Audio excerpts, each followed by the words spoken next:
Welcome to Afterlife Café TV, connecting hearts, healing souls, and bridging worlds.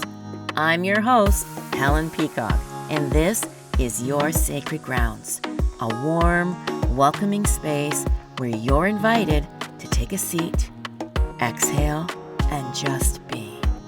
Each week, we will gather cafe style for heartfelt conversations, some mediumship, and maybe some intuitive insights and soulful storytelling that explore the afterlife, some healing, grieving, and the unbreakable bond between us and those in spirit.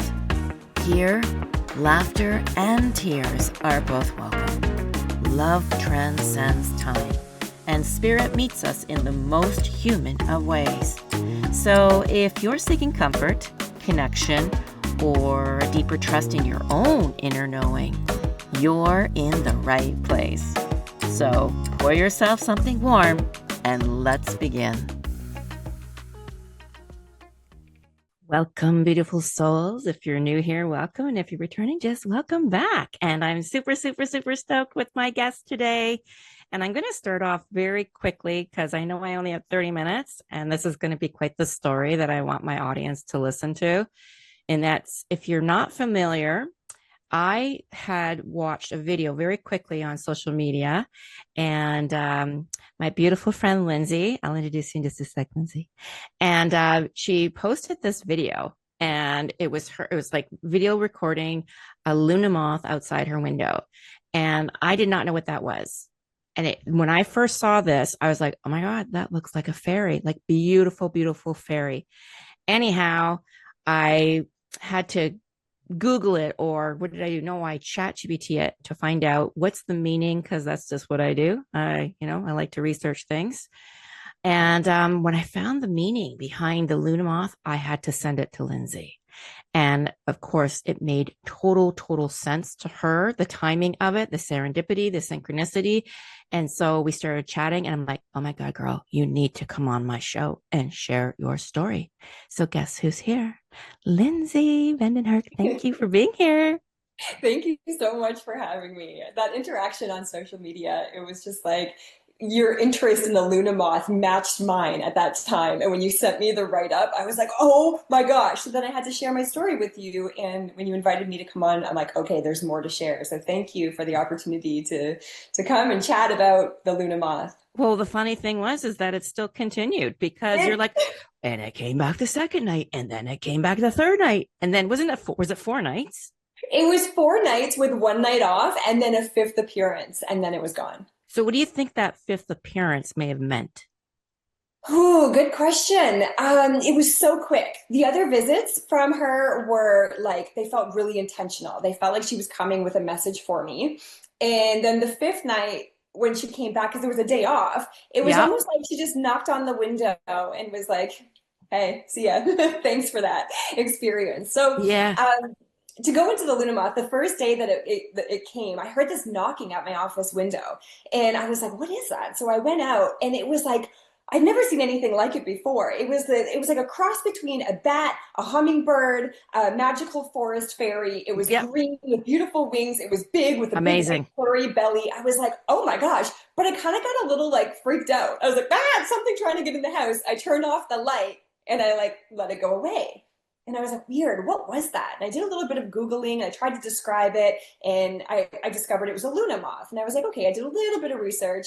And then the next night, I hear them knocking at the window again. And I was like, what? And I went, and it was there again. And it was like big, it was flying around the window, and it wasn't leaving. It was like staying and hanging around. It was there for like 15 minutes. And I was just watching and observing, being like, what are you like? And I of course went down the Google rabbit hole. You sent me the thing on from ChatGPT of all of like the details. And what I discovered was that the Luna Moth it really is like a magical forest fairy, and she is only alive for 7 days. I know. Time in 7 days. Isn't that wild? Like, she is not here to survive. She is here to thrive. And so she, like, in all of her beauty and all of her like I just watched and observed and I learned. So she's only alive for 7 to 10 days. She spent her time in a caterpillar. She doesn't have a mouth or a digestive tract. So she doesn't actually eat. And all of her energy is like reserved or conserved from the time that she was a caterpillar. So she comes out and her only purpose is to create, to procreate, to make. Okay. I did not know it. Like, What you just shared there, that part I did not read that. yes, yeah. So Wow. she's just there to be in all of her magnificence, like fully self-expressed for a short time. And I was like, oh, I'm getting the goosebumps right, the angel bumps right now.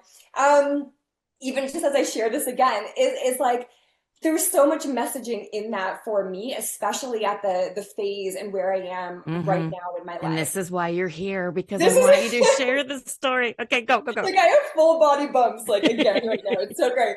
So of course I do all the research. You send me the thing. I shared my message with you. And then the next night, knock, knock, knock. Luna is at my office door again, at my office window. So I went in and I was like, all right, like, what is it that you are coming to tell me? Because apparently these things are so rare. You don't see them. They only come out Hmm. between like midnight and like the early morning hours, which is, I'm a bit of a night owl. So no one sees these things. Hmm. So I'm thinking that they're really rare. And I'm like, this is like something really special. So I sat and I just watched. And again, she was there for like 15 minutes, banging at the window. She stopped and she rested. She let herself be seen. And I was just like spending time with her, being like, what is the message that you're here to deliver? Hmm. Because it felt so obvious at that point that she was there to tell me something. And the message that I received was that like she spends her life like she spends so much time in the cocoon phase, and that when she comes out, like it really is like, I'm here for full self-expression. I am Hmm. not here for a long time. I am here to be Hmm. grow and expand into like the fullest expression of myself. And it was I'm getting the bumps again. It is wild. So Confirmation. it is, it's like full body confirmation. And connecting it with my story and my like where I am right now is I have literally been in a cocoon phase Hmm. for a very long time. I just spent the last year living alone in the woods, I know. completely by myself, isolation, like going inward, like in that place. And like the Luna Moth will dissolve into herself before coming back from formless into form again. And that's the process that I've been going through. Like I have been in this like really beautiful transformational like period of my life where I've like let go of all past versions of myself, and I am now stepping into this like full Hmm. authentic true self-expression, no longer playing small, no longer like shrinking and hiding and going inward. Like I'm time it's like time for me to come out. And that was her message, was that like this is what it looks like on the other side of the darkness, the other side of the discomfort of like dissolving into nothing and coming back out again. And I was just like, wow, what a beautiful message and a beautiful like reflection. She was there as like a mirror for me, showing me Hmm. like, hey, on the other side of everything that you've just been through, this is what it looks like. And I was like, I am the Luna Moth. How So beautiful. yeah, Yeah. so then I was like, okay, this is it. Thank you. Three things come in threes. I'm like, okay, 3 nights in a row. Like how, especially how what a blessing. I've been journaling. I wrote a poem about the Luna Moth, and I was Ooh. like, okay, this is it. Like, and then and then night four, knock, knock, knock. I was like, no, no way. And I went to the office, and sure enough, she was there again, and she was just sitting. And this time, I wasn't trying to take out my phone. I wasn't trying to like Being get present with it. meaning. Yeah, I was just like, I just sat at the window, just staring at her. And I was like, and the message, again, it was like a different message. She was basically coming back to be like, that's just not messages to like feel good and to like I'm not here for entertainment. The message Hmm. is it's time to get out of the cocoon. Like the process is over. It's time for you to actually step out. You're no longer like in the transformational process. Now you're just scared. Now you're just in hiding. So the message Okay. was like, it's time. Let's go. We're not here. Like, so for only being alive for 7 days, to have 4 nights in a row of like a visit from her, it was just like, whew. Yeah. So it was the Luna Moth I just became like like kind of like obsessed with the Luna Moth and like what does she represent and how do I relate her to like my story and where I'm at. And she just came as this like messenger of like, it's time, let's go. No longer hiding, no longer cocooning. It's time to It's like fully expand. I I hear you on that, and it feels like you're trying to say, or she was trying to say, that this is your rebirth. Exactly. It's exactly Yeah. that. But I was like all like cozy in the room. It's like I knew it was time, but like the process of going through the birth Nudging canal, you, like nudging you. that's what it was. It was like it was almost like being induced. She came in, she's like, okay, let's go. We're not waiting around for you to stay cozy and warm. It's time to like get out. And really like her beauty and her magnificence, her big green wings, and like the way she moved and the way she was like she really was like a forest fairy. She was Yeah. magical. Hmm. And it's kind of funny because I have been living in the forest by myself for so long, and I'm like, I'm a magical forest fairy. It's time for me to come out and be seen and no longer be in hiding. And when I say hiding, it was a really, really intentional year of of going inward and being with myself. And it wasn't like hiding, it was knowing that it was time for me to go through this Hmm. transformational process that I had been in so many ways playing small. Like, you know, it's like the world told me that I was a caterpillar, and I was like, oh, okay, I need to stay a caterpillar. But there was this deeper knowing that I was here to be the Luna Moth, like fully self expressed. And I was going through the process of like peeling away all the things that weren't me and like Mm. you know, so that I can come back out into the world from this more authentic, more aligned expression of who I really am, not who I thought that the world wanted me to be or the roles that I thought I needed to play. I was told I was a caterpillar, so I was just kind of like humping along through life. And yeah, so there's so much beautiful messaging in there, Helen. I could talk about the Luna Moth Hmm. all day, and we only have a short time together. So Yeah. yeah. So why did you pick the woods, the forest? Why did you pick that for this seclusion of 1 year? Well, Oh, I had a home here in the woods. The intention was to create a retreat center for oh, leading I yoga retreats. And okay. I yeah, vaguely remember that. Yeah. yeah. So we had this beautiful home on like land and it, like backs onto the woods. And, you know, we renovated, built a yoga studio. And the idea was to turn it into a retreat space. And little did I know that this retreat space that I was creating was really setting myself up for my own personal Mm, retreat. I love it. It was like such a blessing to have this home in this space to really kind of like retreat and go inward. But I thought that it was like I had it to go outward and to be like sharing and leading and being in that role of like providing space for other people. But it turns out I needed to do it myself first Hmm. Hmm. and go through that experience. So um, yeah, and then there's something about the woods that just I feel so at home when I'm in the woods, when I'm Very out grounding. walking barefoot, Yeah. when I'm, you know, connecting with nature. Like Hmm. I was living in London, England before coming back to the house. And the contrast of living in London where there's like noise and lights and traffic and Yeah. like everything is wild and crazy and like city life to having the opposite experience of just being like so grounded and so connected and moving at my own natural rhythms, noticing my own cycles and like the cycles of nature, and to be really grounded Mhm. and present. It was like that contrast was it was it was almost like a reset for my nervous system, Mhm.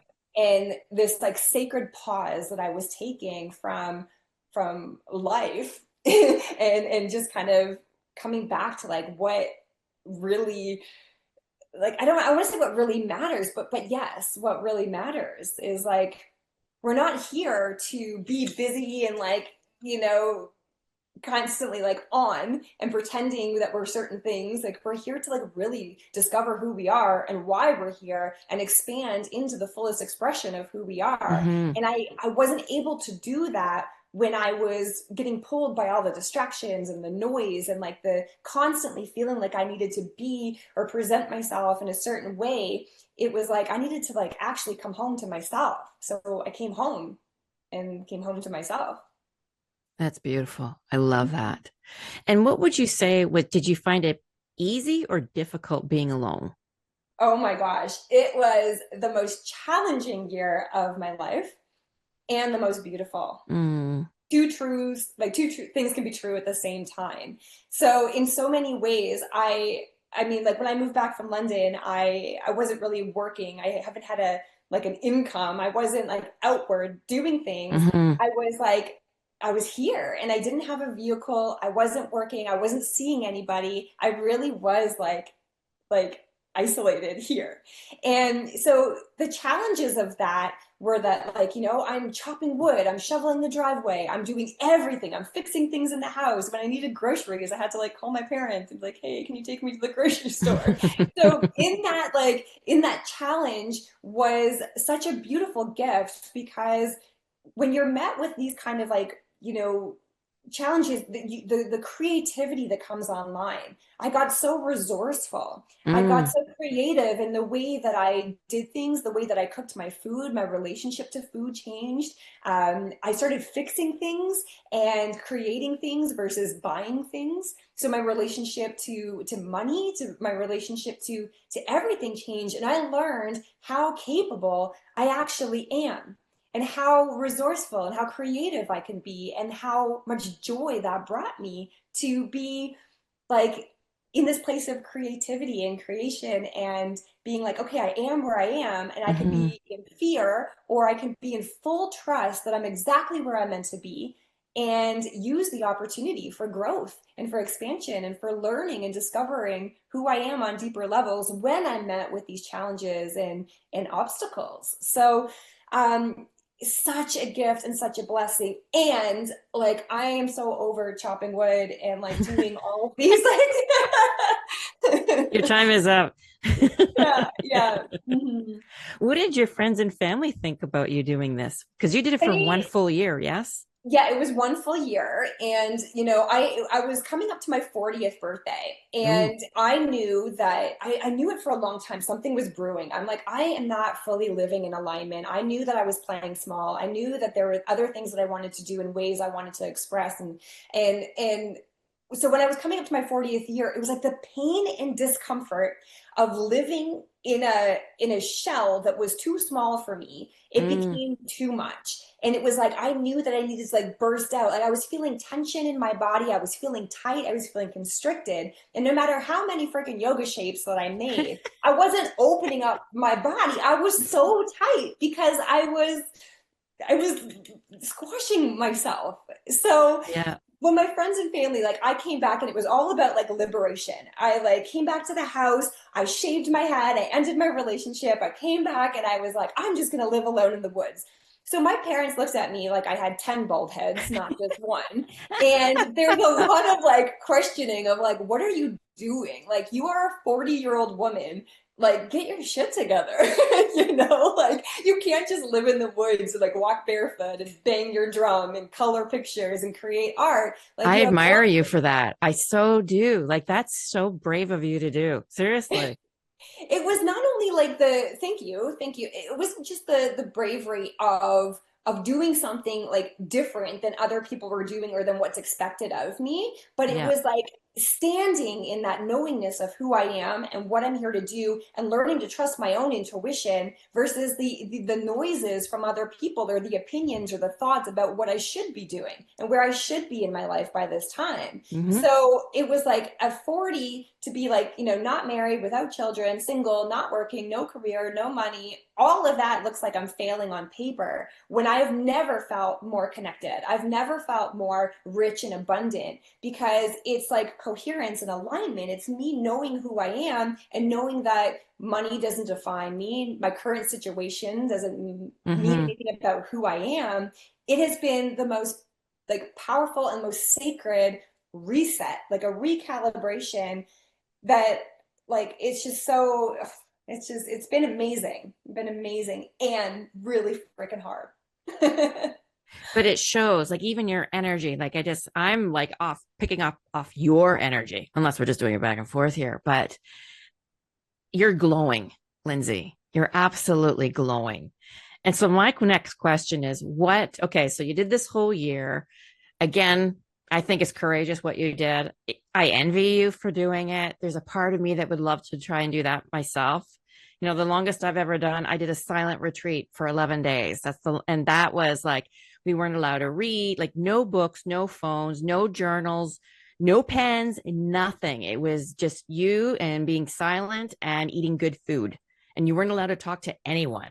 Right. Yeah. And then we got to go out in nature for a little bit. And I did that for 11 days, waking up at 4 o'clock in the morning. But that was the hardest thing because all you have is like just your thoughts and going inwards. And I didn't realize how much I wanted to like keep busy. Like I just like, I need to read something. I want to write Yeah. something. I've got all these thoughts. Right. And I was married at the time and I was just like so missing my family. You don't realize what you've got until you're away from it. And then it got to the point where you're going to laugh at this. It got to the point where like, I just need to read something. And I started even reading the ingredients on my dental floss. Like I had to read what was all the ingredients for all my products. I was just like, and then I'm realizing how much products I use. Like, it's just amazing how your mind just goes. But Yeah. just stepping out and being away from the world and all of the noise and all of that distraction. And people would say, well, you know, would you do it again? I said, in a heartbeat. Yeah. Absolutely in a heartbeat. You know, there's nothing to distract you, to pull you away. But to do that for a year. So Yeah. It's what are you planning on doing now? Now that you've went through your whole cocooning and now you're rebirthing, what do you see? What are you in alignment with now? Well, right now, it's like when we have that time in silence and stillness and solitude, celibacy, sobriety, all of these All of things. that. I also did a Vipassana in the middle of that. So That's what I did. It was that meditation. Yeah. that was the silent retreat Vipassana. I should Yeah. have. I had a Thank bit you of for. a warm up to that. But yeah, so it's like when you have that time and that space to go inward, and you're really truly with yourself, you get to know yourself on a Mm-hmm. deeper level. And like that deeper, more intimate relationship that I have with myself, which is the most important relationship I'll ever be in. It's Yes. like I now know that I can do hard things. I Mm-hmm. now know who I am on a deeper level. And because of that, it's like I've gotten back into alignment rather than like being kind of over here or being this way over here and then this way. My thoughts, words, and my actions now in alignment means that I am clear. I feel more confident. I know myself. I know my worth. And all these things that I used to feel like a little bit scattered, my energy was Mm-hmm. fragmented. Now I've come back into this place of coherence and alignment. Like, Yeah. and from nothing, like if on paper I have nothing. It's funny. But from That doesn't nothing matter. That I doesn't can matter. create anything. And like I was always trying to build something on a cracked foundation, a foundation of an old version of me. And I Mm-hmm. kept trying to do what I thought I needed to do, build a business or do whatever. But it was like the foundation was cracked. And now last year I let everything crumble. I let everything fall away. Mm. And because of that, it's like I'm from nothing, I can create anything. It's a blank canvas. So I am so excited. First of all, one of the things I called in was an opportunity to share my story because I got a lot to say after being quiet for so long. So thank you for this. But like, this is what I want to do is I want to come out. I want to share my story. I want to Mm-hmm. be like coming from this place and show people what's possible on the other side of returning to yourself. You mentioned that you wrote a poem. Do you happen to have it beside you? It's like so close. It's in my office. Please Shall I go grab go it? Oh quickly, my God. Okay. quickly. I'm coming right This is called being real and raw. That's what I love about this. Real and raw. Okay, okay, Share it, okay. girl. You share All it. right, we'll wrap up with the Luna Moth poem. All right. So, the magical Luna Moth. I am Luna, goddess of the moon, a magical forest fairy emerging from the darkness, dissolved into self and born again. I'm not here to survive, I was born to thrive. From formless to form, powered by source, nothing left to lose, I am free to soar and fly. Nothing to chase, I vibrationally attract. Nothing to perform or prove, I am, simply, I am. I am divine feminine power, guided by my own natural intelligence. I have known the dark and choose the light. I am the light and I choose myself. My fertile life force energy fuels my desire to create. I feel the world and turn it into art. And in the here and now, I am pure presence. I know my beauty, I know my worth. I'm soft yet powerful, delicate yet resilient. I trust my wisdom and honor my truth. I'm safe to evolve and free to be me, and I spread my wings without apology. Mic drop. Wow. Yeah. Yeah. Touch the core. I felt that. Oh. What a gift. Didn't expect the tears to come on this one. Oh, expect the unexpected. Thank you so much for sharing that, Lindsay. Like, what a beautiful story. And do you anticipate writing a book on this? Because you mention that you journaled, right? I'm wild with my journaling. I've got journals filled with nuggets like that and like experiences like that. And I have been less interested in going outward than I have been inward. And now it's like, ooh, I'm ready. I'm ready to come out and to share, the deeper truths of who I am. And I know that, like, there's an impact. It hits something with you. And I know that, like, I'm not alone in the things that I'm saying and the experiences I'm having. And if in any small way, my story of like resilience and Mm-hmm. transformation and overcoming can encourage someone to be like more in alignment with the truth of who they are, then like that is what I'm here to do. And I'm not serving anyone by staying in the cocoon. It's Luna told me it's time to come out.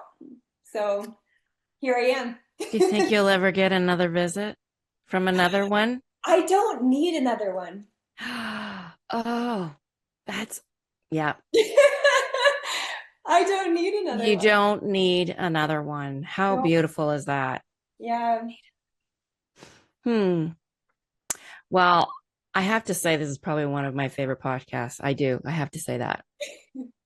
Just the Me energy, just the too. energy from you, the storytelling, so raw and real. Like you even sharing your poem, how to leave the room to go get it. That's to me as a beautiful podcast. It's just Thank real and you. raw and being vulnerable and you sharing your beautiful story. We have to thank the Luna Moth because you may not have shown up. We've never had this conversation if you not had posted that video for me to see. And I couldn't take my eyes off the video. I was like, what the fuck is that?